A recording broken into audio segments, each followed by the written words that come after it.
It's so engaging and so fascinating in so many different ways, because there's the fact of just human nature and being interested in that, and people, and why do people behave the way they do, and some people are so radically different, and some people had the foresight to see what was coming, and other people were just partying too much and having too much of a good time. They couldn't see the wood for the trees, and some people didn't, some people are straight up corruption.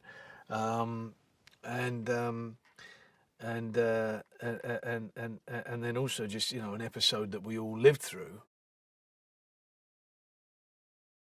I'm stunned at how a book about finances, that book's a very bloody interesting book, but how from that you can get a film like this that is so bloody good and funny, and you really feel as well. And I tell you, Adam McKay, he's just done a bloody incredible job with it. It's going to surprise so many people.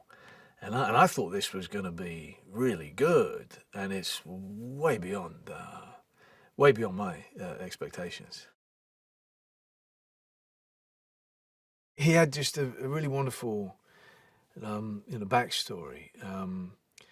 He, uh, uh, he was in neurology, and and he felt that that wasn't really engaging enough, right? So he in his spare time, he's one of those people that just never stops. He accomplishes so much in each and every day, um, and he's really got such a brilliant mind. Um, and he's also such a family man as well. Like, that's really all that he cares about is doing the trades, and really ironically looking for longs most of the time rather than shorts, and then being with his family.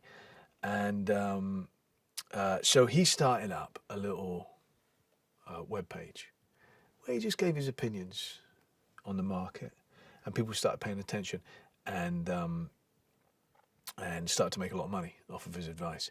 And this kind of grew, and he took, I think it was only like 50,000 that he got left after his father died, and then turned it into this just ridiculously profitable fund called Scion, which was after one of his favourite science fiction books. He discovered that these ratings were completely wrong. Was it fraud? Was it, as the movie posits the question, was it fraud or just complete stupidity? But he noticed that the ratings did not match the quality of the content, and so as he dug deeper and deeper into that, he realised the whole bloody thing, was spinning plates that were going to fall very quickly. He had to go to the banks and explain to them what he wanted, which took a while. But then they thought that he was a complete fool, because how could they fail? So they just said, fine, Mr. Burry, if you want us to take your money, we're Wall Street, we're going to take your money. And he said, yeah, okay. And they worked out, the credit default swap, and then he went so much bigger than they ever expected. And so, amongst the sort of in crowd, he was a joke, because they just thought, here's a man who just threw away, actually 1.3 billion. And ultimately, he entirely had the last laugh. He was right all along. I wanted to be, whilst being completely respectful to him, you have to recognise there's a great vulnerability to Mike, in that he is so brilliant, and that he does feel so much as well. And it's so bloody charming when you're with him. You want to kind of be friends with this guy, because he's a good guy, and I wanted to try and get that across. There's an awful lot of details and mannerisms and all that kind of stuff, and that's good, and it's you use it as a sort of a mast to get your way through the character. but none of it means crap unless you know, you get the essence of the guy. And the essence of the guy is a man that I grew to like a great deal. It was in talking with Adam and hearing just, you know, man, this guy was so obsessed with this subject, and you know, I want to work with people who are obsessed with what they're doing. You know, I don't want to work with anyone who's just sort of, you know, phoning it in and, oh, yeah, it's all right, I could do it or do something else. I want someone who's going, I got to do this film. I got to do this film. So that's very attractive.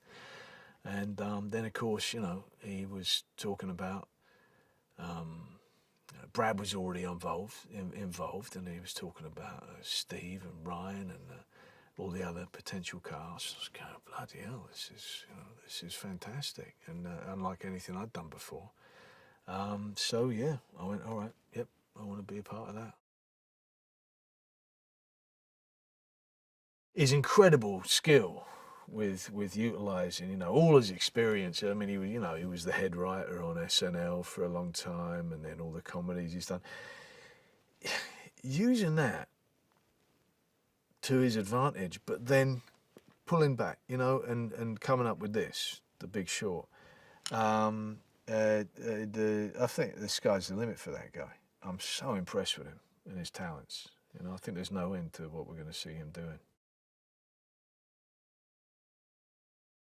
When you're involved in a film, yeah, you can be accused of sometimes thinking that, you know, maybe it's going to be a little more important than it ever really could be, you know, because you're right in it, you know, it becomes your world. But bloody hell, wouldn't it be wonderful if this was sort of the straw that broke the donkey's back and really brought about some serious change, that it was a real game changer? Wouldn't that be great?